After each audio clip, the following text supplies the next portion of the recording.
Hello, everyone, and welcome to our Sustainable Activism webinar. This is Lisa Levinson.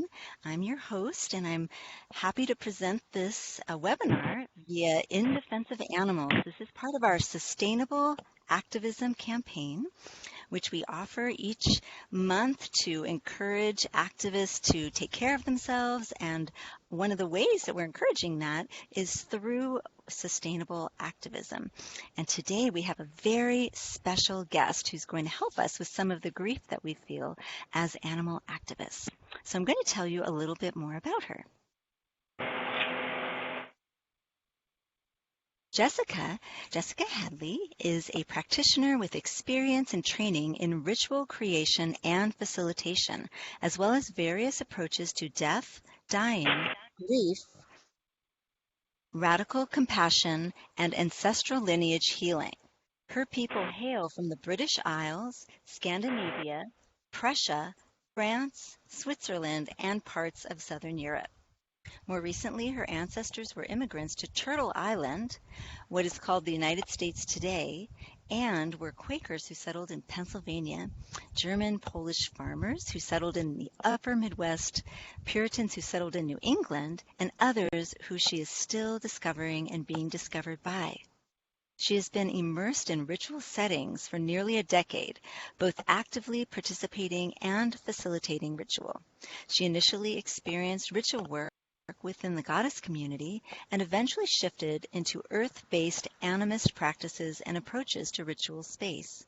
Her formal education, bachelor's and master's, focused heavily on social marginalization, social movements, inclusivity, empowerment, evaluation, and exploring and valuing different ways of knowing and relating. She carries within her a deep dedication to human and other than human beings and strives to deepen her relationship with all life in a way that informs her work with others. She also works in prisons, facilitating groups that provide the opportunity for individuals in that space to cultivate supportive community in meaningful and connective ways. This background informs her work as a practitioner, and she remains deeply committed to ensuring that her work supports movements of cultural healing, liberation, and a return to embodiment. So it's my pleasure to introduce all of you to Jessica. Hi, Jessica. How are you doing today? Hi, thank you. Yeah, well, it's really a treat to have you on board today. And um, so what we'll do is we're actually going to have you share what your knowledge and your wisdom about grieving and how some techniques and some ideas of ways that we can practice grieving with compassion for ourselves and others in our community. And then afterwards, we'll have an opportunity for questions and answers with Jessica. So if you'd like to, anyone who's listening, you can always type your question in the chat box. And when Jessica is completed with her sharing, then we'll go ahead and open it up for questions. So again, it's Lisa from In Defense of Animals, just very delighted to welcome Jessica. Great. Yeah, I'm really excited to be here today. Just want to do a check on the volume, Lisa. Can you hear me okay? Yes, I can. It sounds perfect. Great. Excellent. So before we get started, I'm going to ask folks listening in on the call, whether you're listening live or you're coming back to the recording, I'm going to ask that you take a couple seconds, minutes to drop in and think of a time and or a place where in your life where you felt very safe, where you felt loved, where you felt grounded. And I'm going to give everyone a minute who's listening to think of that space, think of that time, and go there just in your mind, in your heart. And once you're there, just know, as we're talking about grieving and grief and all of these things, that you can return to that place. Just close your eyes, take a minute so that we can titrate together. Because sometimes when we're talking, just talking about grief and grieving can be a lot. And yeah, wanting folks to know that there's a safety mechanism in having a place to go, and that that's also something that you can use well in your life moving forward. So I'm just going to give folks a minute or two with that.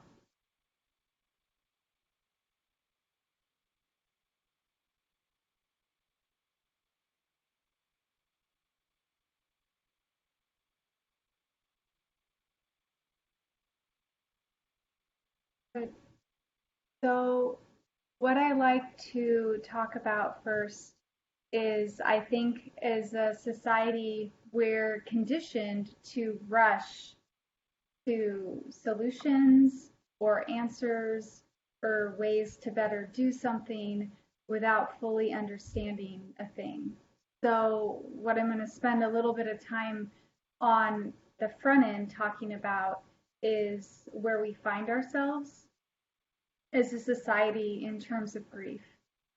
So mostly we talk about grief as something to be contained, as something to moderate, as something to cope with. It's not taught as a skill. So when we talk about grief, lots of times we're talking about it in the sense that it's an emotion or it's a feeling that we have, as opposed to a skill that we're taught how to do.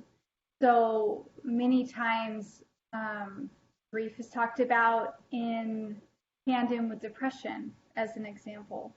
And Martin Frechtel, I'm not sure if anyone on the phone knows about him, but he does a lot of work with grief. That's the primary person who I've studied grief work from, as well as Francis Weller is my other big teacher in the grief capacity. And we really don't hold it as an important part of the human experience, right? And so as I talk, I'll reference death as well, because my work in grief is lined up very closely with my work in death. So grief is a skill, right? So there's a lot of things that we don't have in our society. One of the main things is we don't have a rite of passage for coming of age. And that's usually in indigenous and intact cultures where a human would learn about death and grief, and they would learn it in the embrace of their community. So it wouldn't be something that they ventured on by themselves. And as we'll get to further on, it's part of the difficulty with how we approach grief has to do with that we don't have a community to hold it in a powerful way. And grief is a really powerful experience. And if we don't have a community that knows how to navigate that, it's hazardous to deeply grieve by oneself without having those titration points and that support system. So part of what we're not taught is, so Martin Frechtel talks a lot about grief and praise, and he talks about how the two are proportionate to each other, meaning that wherever we find one who authentically can praise life and bring joy to life, they can also authentically grieve life and bring grief to life in a good, nurturing way. So we're not taught that grief is necessary. We're not taught that it's important, and we're not taught how to do it. So part of this whole process is having a lot of compassion for ourselves, because we're not taught about death. We're not taught how to die well. We're not taught how to grieve. We're not taught how to be good at being sad, right? There's a lot of clamoring away from suffering.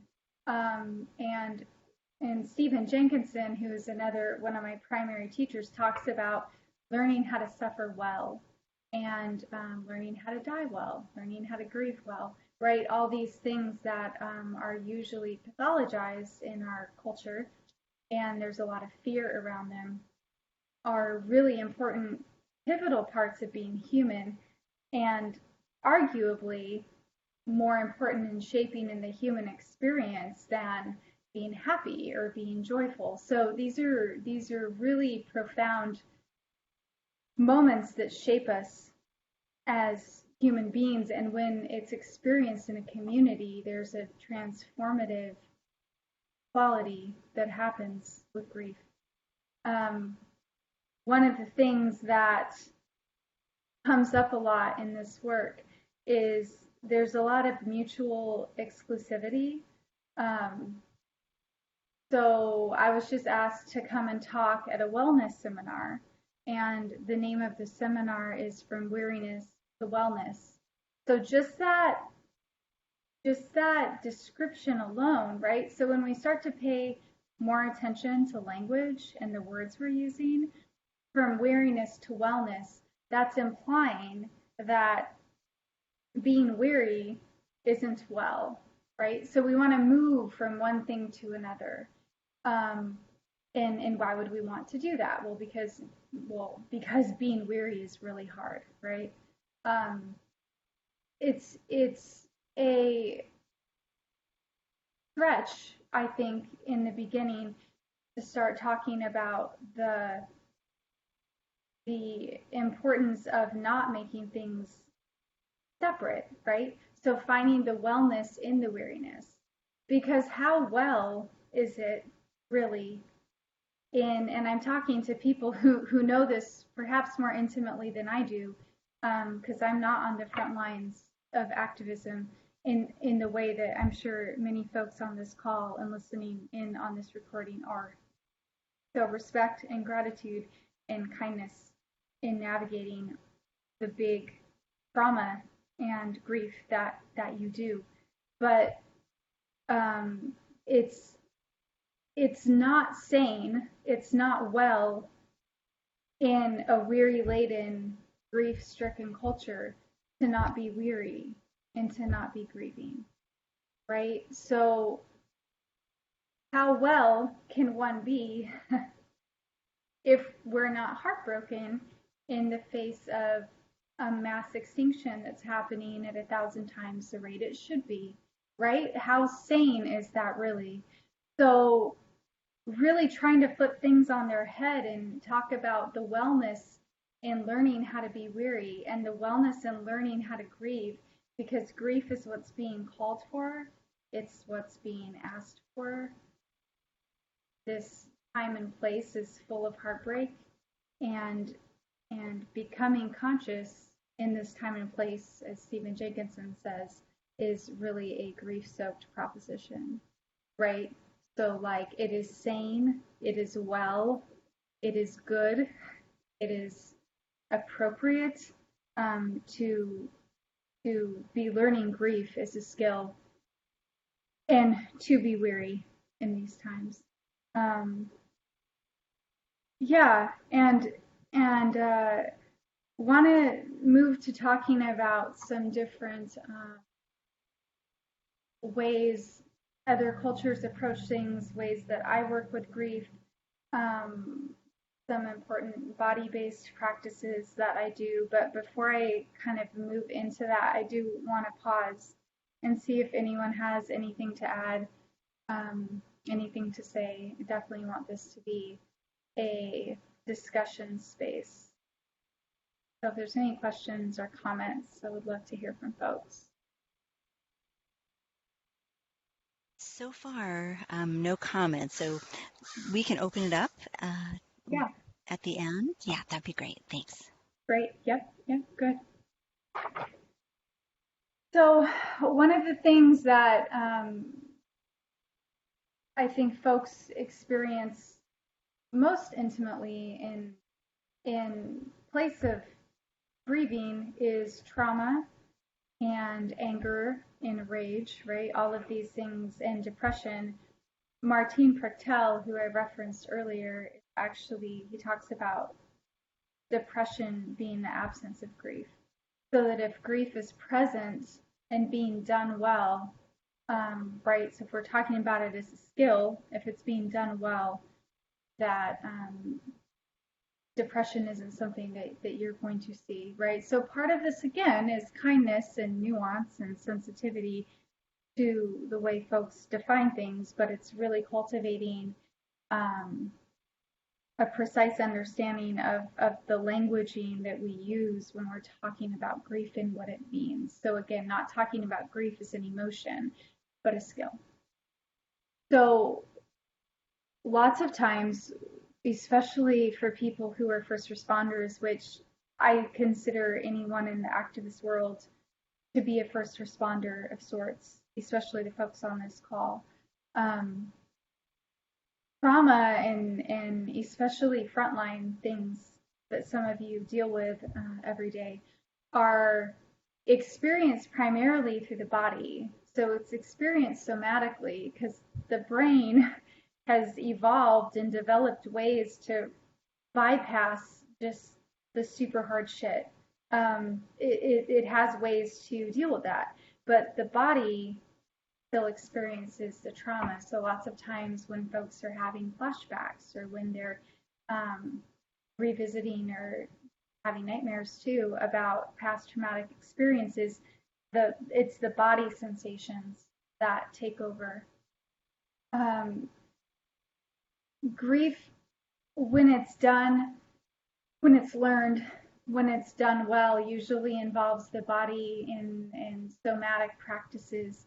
Don't want to go too in depth or in detail, but there is a practice that I encourage folks to look up and work with, and it's based on senses. So, and you can do it in the moment to ground. It helps to ground, and there's different variations on it, and we can chat it later if folks have questions. I can send out resources later. But it's naming 5 things that you can see, naming 4 things that you can hear, naming 3 things that you can smell, something that you can taste. So it's ways to ground and get back in your body, because lots of times when really traumatic things happen, we have a tendency to jump out. So that's the body's defense mechanism, is we just kind of disassociate. And that might be okay, and you might need to be in that space for a while, and you might not need to be right back in your body in that moment, and that's fine as well. But that can be a really good grounding technique, is just naming things that you're experiencing in that moment that are pretty neutral, that have to do with your senses. So what you can smell, what you can feel. Yeah, so the embodiment piece of grief, the somatic piece of grief, super important, because a lot of grief comes from trauma, and whether that's trauma to the ecosystem or trauma, right, for those of us who are really connected to the earth and to animals that other than humans, to the trees, we feel things very deeply, and it is incredibly traumatic. So having grief be a somatically referenced process. Want to talk some about, again, I mentioned in the beginning the importance of community in grieving. So there's really interesting theories right now about resilience. A lot of whether or not humans are okay after certain traumatic experiences happen to them have to do with their networks of resilience. And resilience lots of times has been thought to be an internal sort of mechanism. So whatever we're born with, some folks are born resilient, some folks aren't. But now they're talking a lot about external resilience, so which is basically your support system. And one of the things I found to be very, very important and just informing and supportive to the grief process is having grief allies and grief partners. And the most powerful ones I've had haven't actually been humans. Don't get me wrong, I've been a part of grief ceremonies and grief circles. Beautiful and gorgeous, and and really supportive and transformative. But for my own grieving practice, um, a lot of the really deep work that I've done has been with I have a camphor tree in my backyard. She's beautiful. I'm looking at her right. Um, she's a really important part of my grief practice, of my life practice. Um, it's you know sometimes it's just Martin Fertel talks about this too, going into nature, especially when there's a really big thing to be grieved, a specific big thing that's asking to be grieved, right? Um, and sitting in a sort of sit space somewhere in nature where something will show up to present itself as a grief ally. And I've had that experience as well, and they can be very sacred, meaningful things that some folks don't always like to talk about and share. But the ocean, a lot of people in the grief community partner with the ocean in grieving. Saltwater tears, saltwater ocean. It's very big and supportive for holding a lot. Um, so when there's a lot to be grieved, the ocean is a great place to go for grief ritual.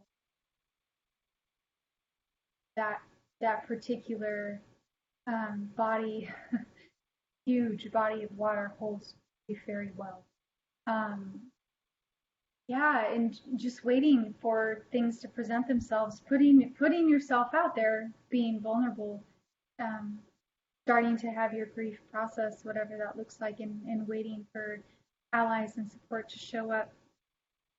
So far, I've talked about tangible in this world that we can see, partners and support systems. A really big part of my own personal practice is ancestor connection. So working with my ancestors of blood.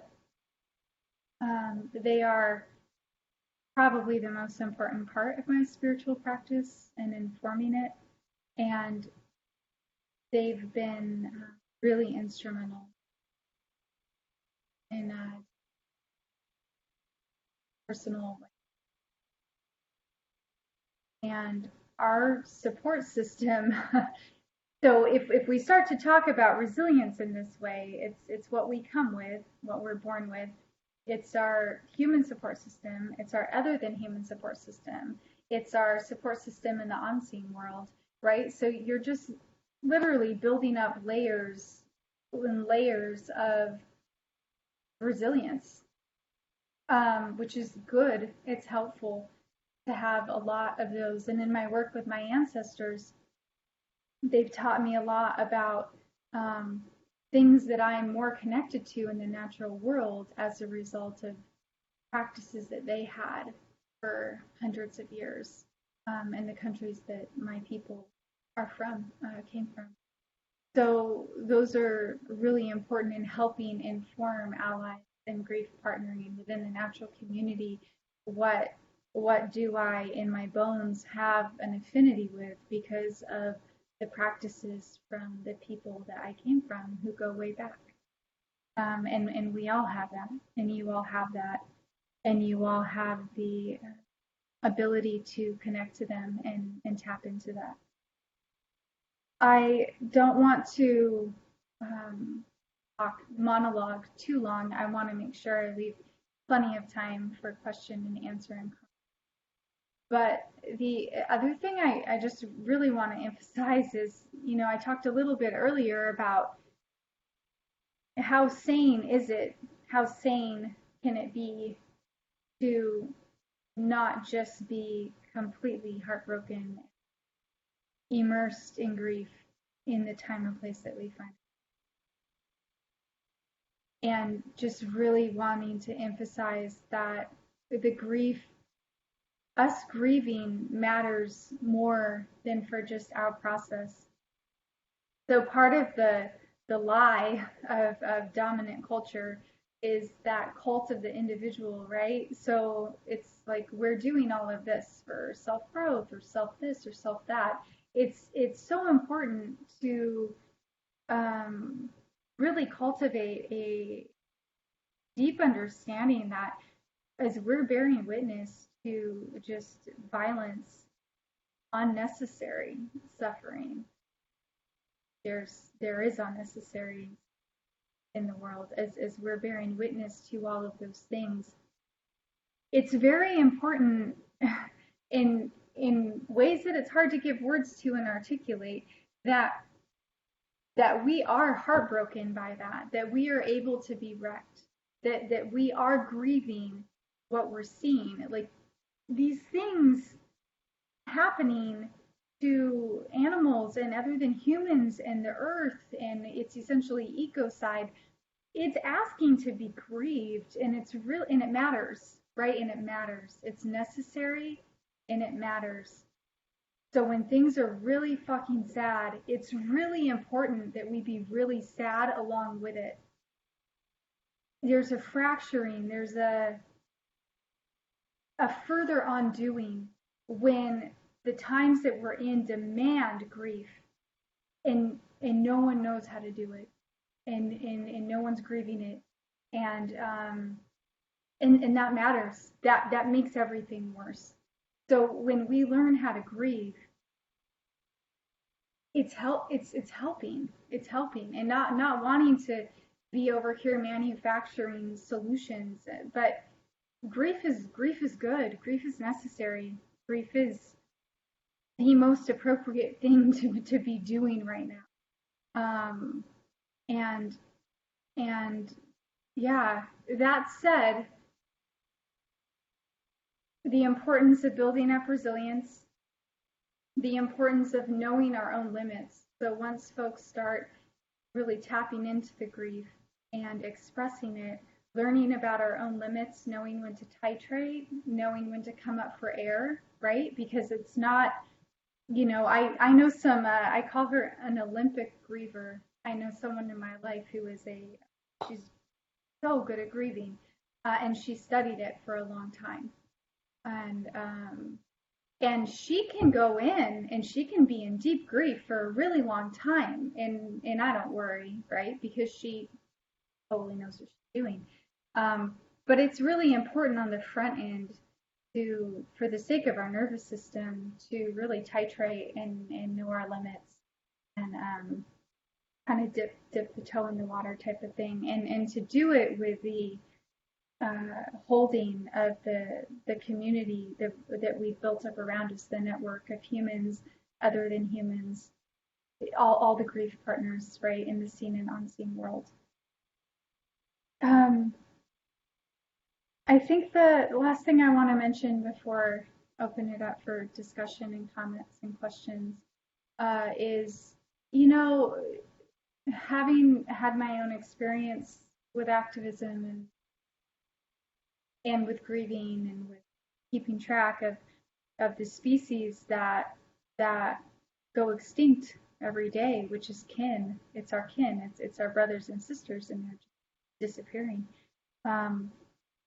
Really pausing around intake, meaning if I'm scrolling through my feed and there's a video, how necessary is it for me to engage with that video, or can I just offer grief knowing that there's something really, really terrible happening, right? So just encouraging you and folks on the call to just take note of what's necessary as far as intake goes. There's a lot of material out there. There's a lot of things that folks who are already on the front lines of this work probably don't need a lot of exposure to, right? So really caretaking yourself in that way and pausing to see if that's necessary in that moment.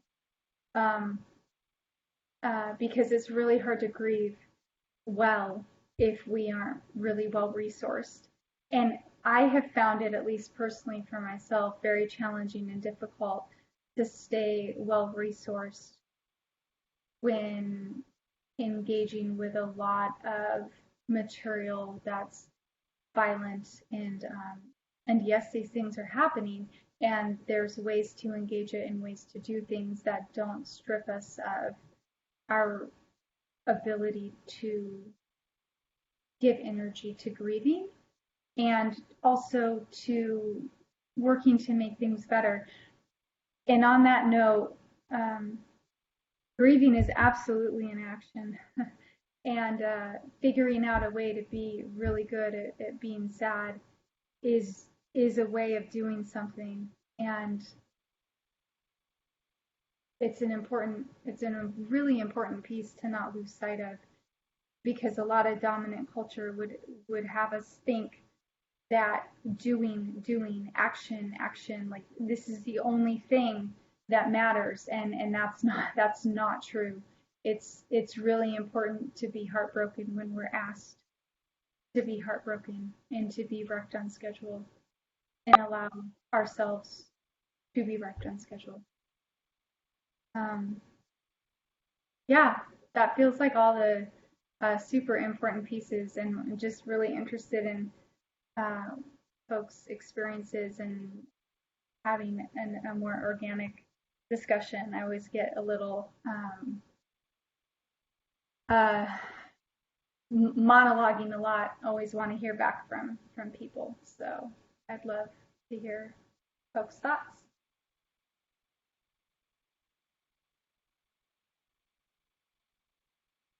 Could I ask a question? Yeah. Hi, my name is Wendy.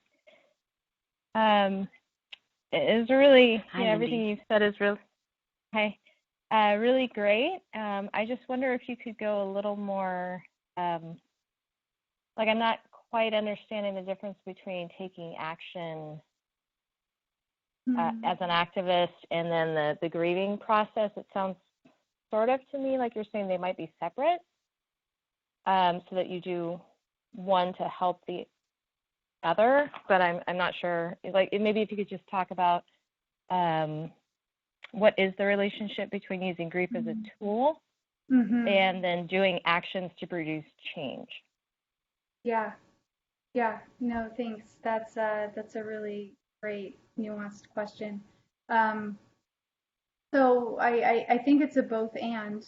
I think that for folks who are really good at doing action in the traditional way that we think of it, how you described actually going out to make change, and the way that we normally mean that when we talk about it, right? For those folks, grief is a tool, and grieving to process things and also offer our grief to the things that we're witnessing really clears. It's a way to metabolize what's being taken in, and it's my experience and the experience of a lot of the folks that I've studied with, that grief is something that if we don't find a way to metabolize it, it metabolizes us. So, and usually in ways that impacts the way in which we show up to do the work, right? So also, and this is where the both and comes, want to offer that for fighting for change and things like this, in the way that we typically categorize that, wanting to offer that there are in quite a few intact cultures, there are people who, and I could never personally do this myself, I just don't have the capacity for it, but there are people who are professional grievers, right? They're the wailers, they're the mourners, they're the ones who are literally hired to come and get the party started at death honorings in the village and in the tribe. So like that on its own can be a thing and an agent for change. So there are people who were specifically engineered with how they are and the gifts that they carry to be that. And there's also people, and so for them it's not so much a tool as their specific medicine that they're coming forward with. And then there's also folks who come forward with the medicine for the more active on the front lines change makers, and then grief as an ally for processing things so that folks can show up fully and not literally be eaten alive by things that are refused to be grieved. Yep. That makes sense? Is that landing? Yes. I just, as a follow-up question, are there any resources maybe that you could share so that we can learn more about some of these processes you're talking about? Absolutely. Yeah.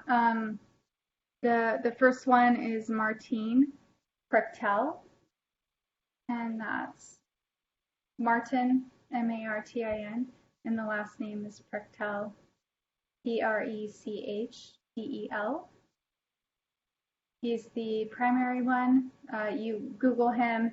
His book, Grief and Praise, The Smell of Rain on Dust, has been pivotal. His work informs a lot of grief circles, as well as Francis Weller. His last name is Weller. He does tons of grief work and grief circles. Unfortunately, all in Northern California, pretty much, but a lot of really awesome community grief circles happen in Northern California. Oregon has a bunch as well, but we don't really have the grief infrastructure down yet in Southern California. It's something that I'm hoping to be a part of supporting and building something like that here. Thank you. Yeah, thank you.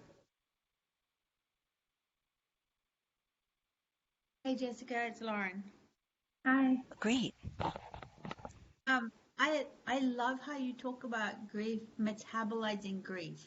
And if we don't do that, how it metabolizes us. And I love the idea of grief as a skill that we can learn rather than a feeling that will overwhelm us.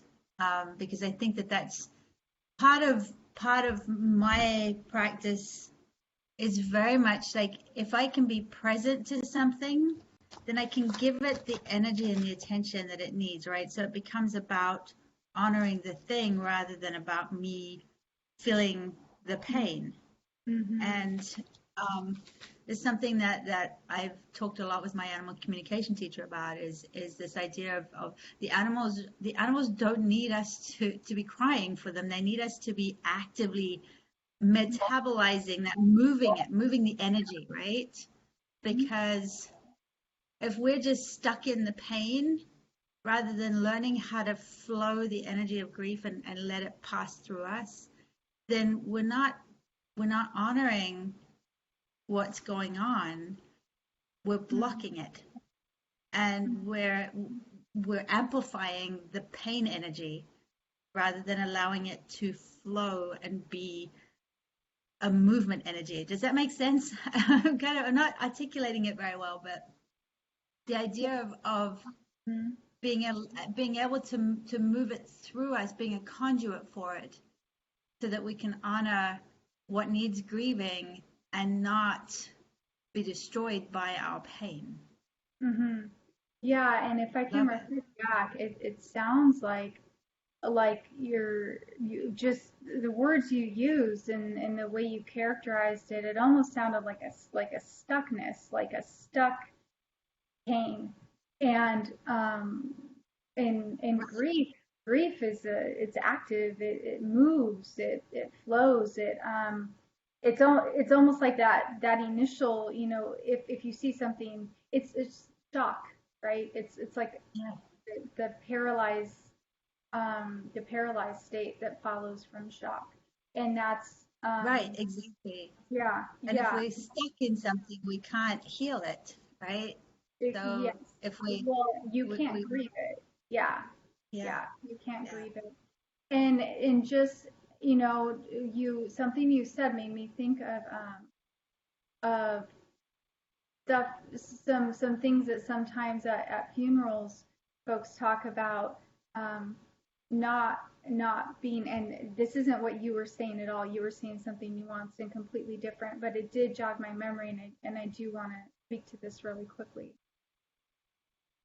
having having folks say something along the lines of don't be sad, that keeps them here and they can't move on. Whereas that's something that's pretty recent and seems more manufactured with dominant culture than something that's been around for a long time in spanning multiple, oh my gosh, spanning dozens of, again, intact indigenous traditions.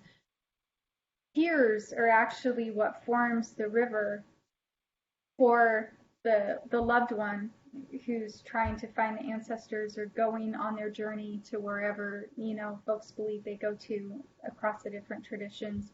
The tears from the living who loved them is what makes the river so they can get on their canoe or their boat or whatever it is or their raft in the tradition and get to where they need to go. So the importance of not of us getting really good at separating what we think of as pain from grief and from being sad and from grieving and from, right, because I think lots of what causes the pain is the stuckness and the shock and the dissociation and the not knowing how to get into the grief part, because it is a skill and it doesn't happen automatically. Like, we have to be taught, we have to practice, we have to keep learning, we have to keep cultivating it, just like we would any other thing that we'd never done before that we're trying to get good at, like playing the piano or, anything. Yeah. And the sadness being commensurate with the amount of love we have for a thing it's really important that it be proportionate. And my experience is that people who usually seek out ways to get better at grief are people that carry lots of love for lots of different beings in the world. So grieving becomes very important as a way to honor, exactly as you were saying, as a way to honor that love. Yeah. Yeah. Thanks, Lauren.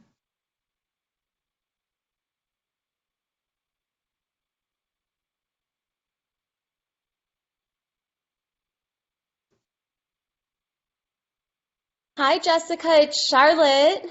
Hi, Charlotte. Hi, so good to hear your beautiful wisdom. Thank I you. yeah, I joined a little bit late, so I'm Mm-hmm. not sure if you shared the story of your dog Kesha and how she told you she didn't want any more medical treatment and just kind of your Mm-hmm. experience around the medical system and Yeah. treating our guardian, our companion animals with all these different so-called life-saving remedies when the stress often of being in the vets feels like torture. Yeah. Yeah. Thanks, Charlotte. Yeah. So want to honor my first death grief teacher. Her name, and she is a Shih Tzu, and she was first animal that I had the privilege to spend time with and take care of during my adult years. And she is the reason I got into death work, and she's the reason I got into grief work.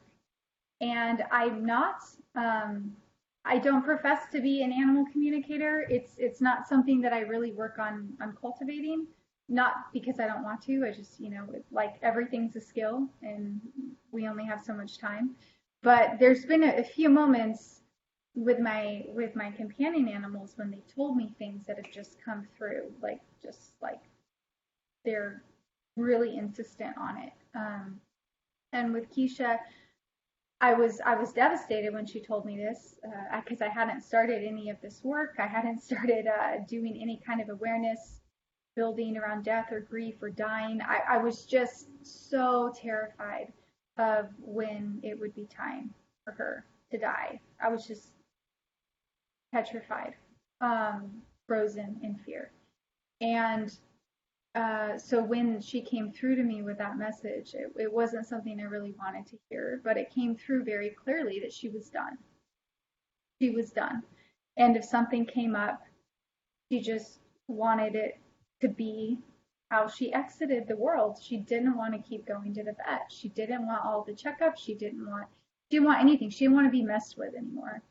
And that was her specific request. And in my death doula work, I'm a death doula. I was trained to work with humans, but my niche quickly became working with people and their companion animals who were dying.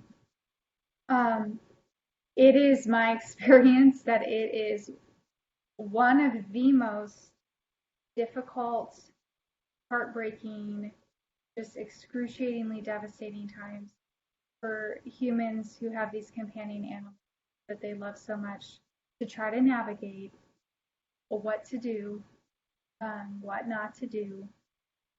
Mostly, I just say so much kindness and tenderness for folks as they deal with that, as they navigate it. It's hands down probably one of the most difficult things to do. Some of the services that I offer is referring people to home hospice. So there's hospice options. A lot of folks don't know that, where they can come to the home. There's a lot of different comfort measures. There's an acupuncturist, a vet acupuncturist who will come to the home and can help with pain and comfort and things like that. So there are a lot of options.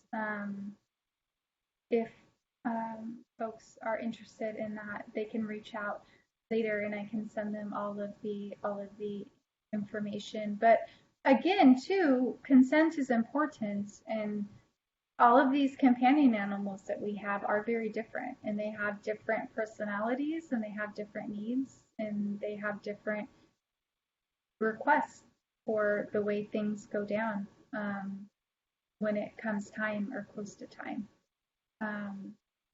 But yeah, just a lot of what I do is listen and be in awe at how amazing it is that humans can love another species the way that I've seen humans love their companion animals. And it really restores my faith in humanity, and that's why I do that work. Yeah, thanks, Charlotte, I'm not sure if I spoke to all the parts of your question or not. Well, wasn't it a whole year that Kesha didn't even want like her teeth cleaned and her brushed or whatever? Yeah, it was a little over a year. It was about 18, 19 months before she died. Yeah. Yeah, and I just think it's unique that you were so tuned in. And I just wonder if you have any suggestions for those of us listening about beginning listening to them earlier or whenever, but just, if you start establishing that connection earlier, then you'll know, because that was a really long time for you to say no veterinary interventions of any kind. Yeah. Yeah, it was. It absolutely was.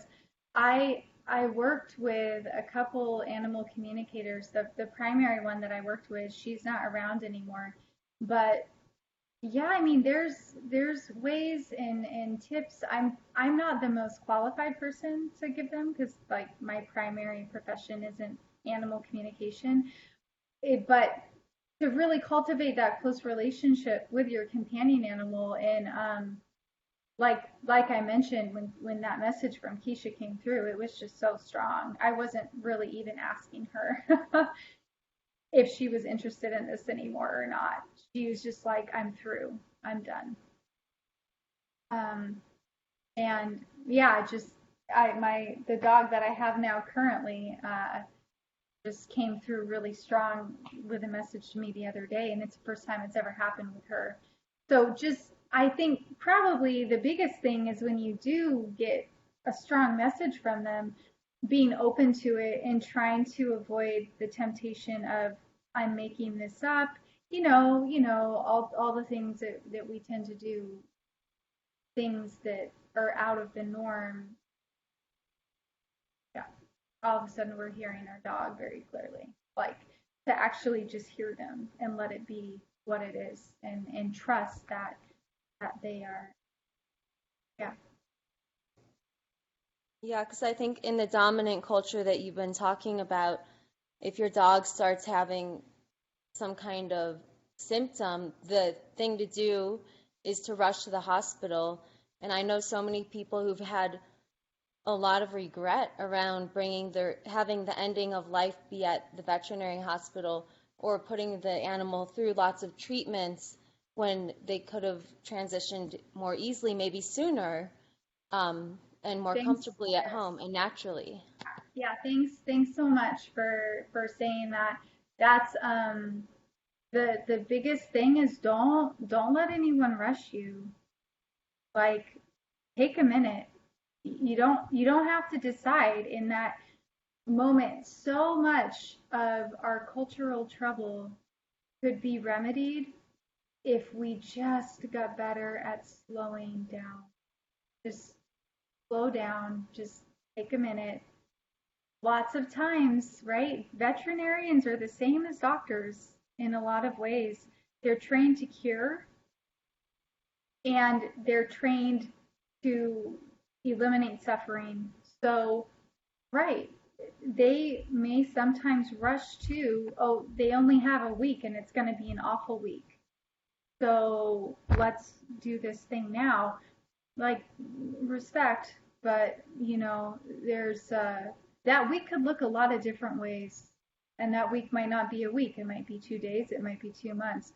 But there's options. There's hospice, right? They'll come to your house and they'll give a little bit of morphine every day.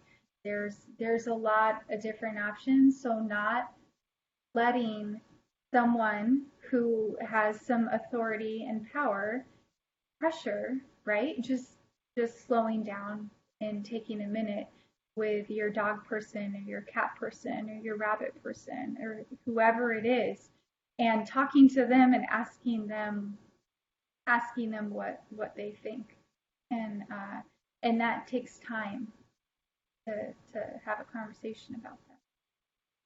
Yeah, thanks, Charlotte. That's super important. Thank you. Yeah.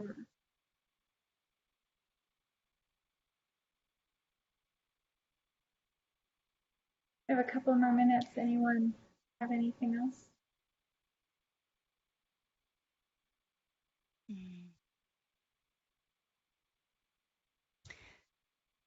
So, thank you so much, Jessica. I hope you can hear me okay. This is Lisa.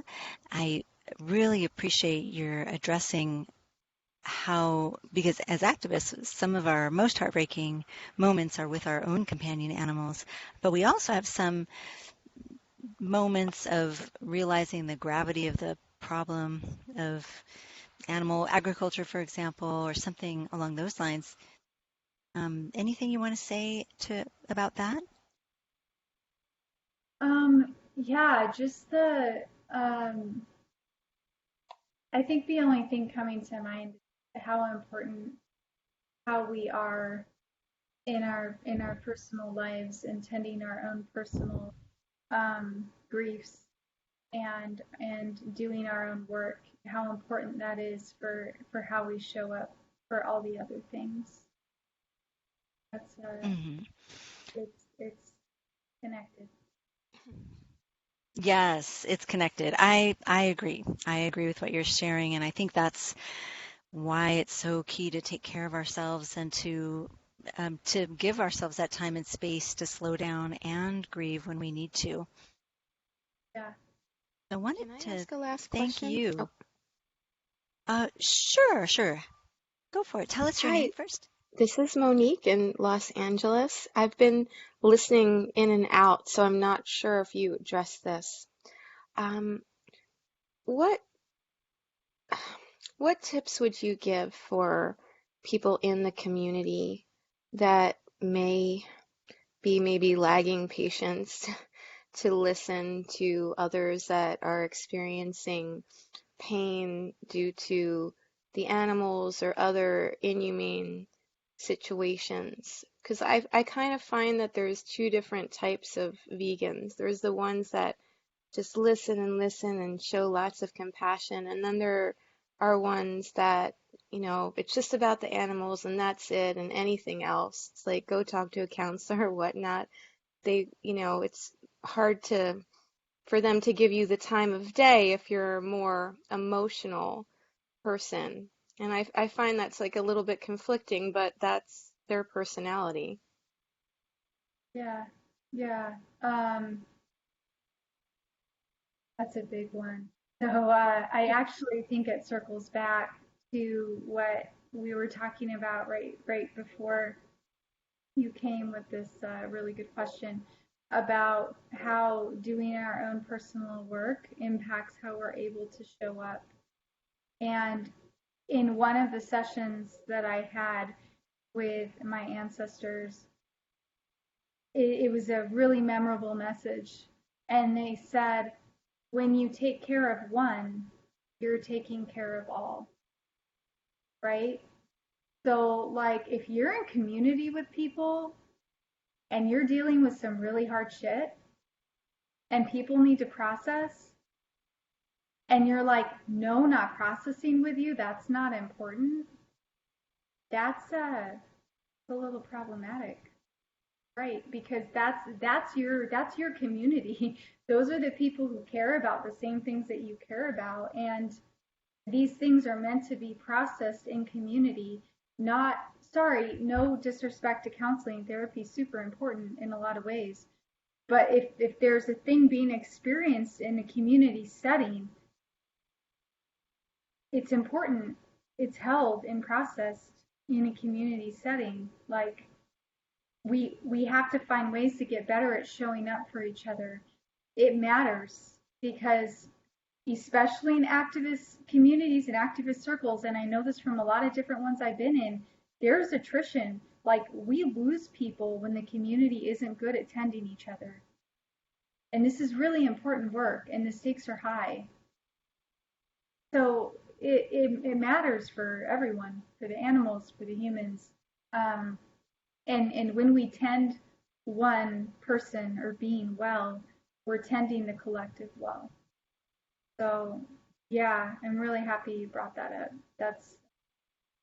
That's another reason why we need to really get good at doing our own personal.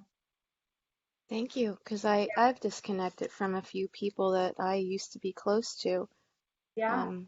because I felt that they were disrespectful of an issue that I had raised. Like, one is very prominent, very skilled, and I was just really surprised that this person reacted in the way this person did when I brought up you know, a humane issue. And I just find that it's sad, this person like has 5 stars for their skill and whatnot, and I'm thinking to myself, yeah, this person is wonderful and helping those animals with that skill, but the way that I was treated, like there's like a disconnect there. So that Yeah. was another reason that I was asking. Yeah. I've experienced that a lot.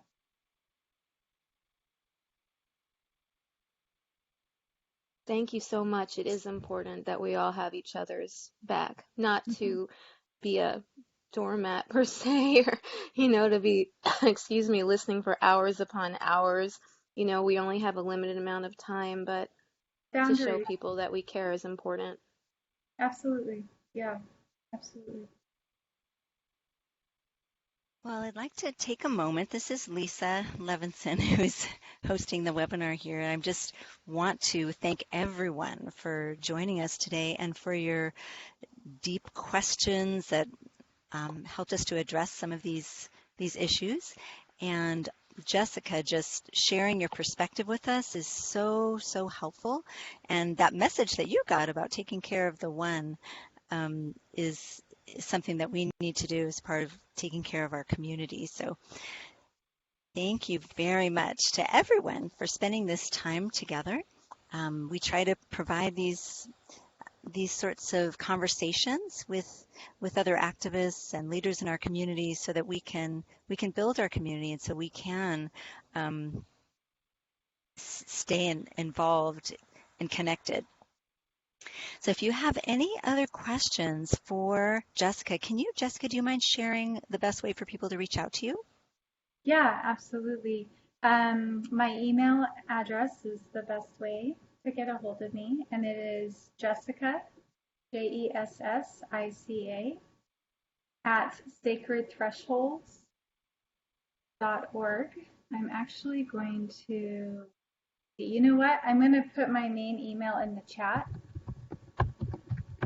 I'm just going to put my Gmail. Okay, it's Jessica J. Headley, Headley, at gmail.com. And the most important part in that is to remember to put a J in between Jessica and Headley, because there is a Jessica Headley at gmail.com, and it's not me. So Jessica J. Headley. Yep. Oh, wonderful. Well, thank you so much, Jessica, for sharing your information. So if anyone has further questions or is going through some serious grieving with regard to an animal companion or even another life being that you're connected to, I think giving Jessica a call is a good thing, or just checking in with her a bit.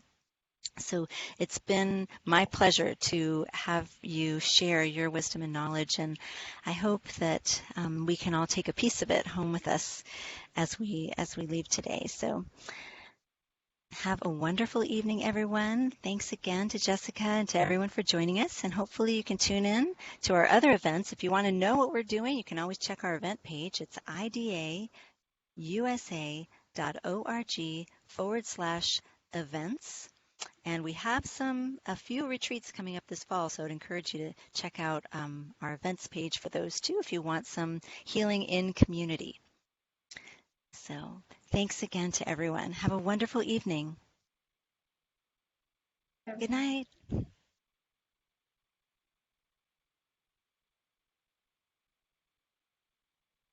Thank you.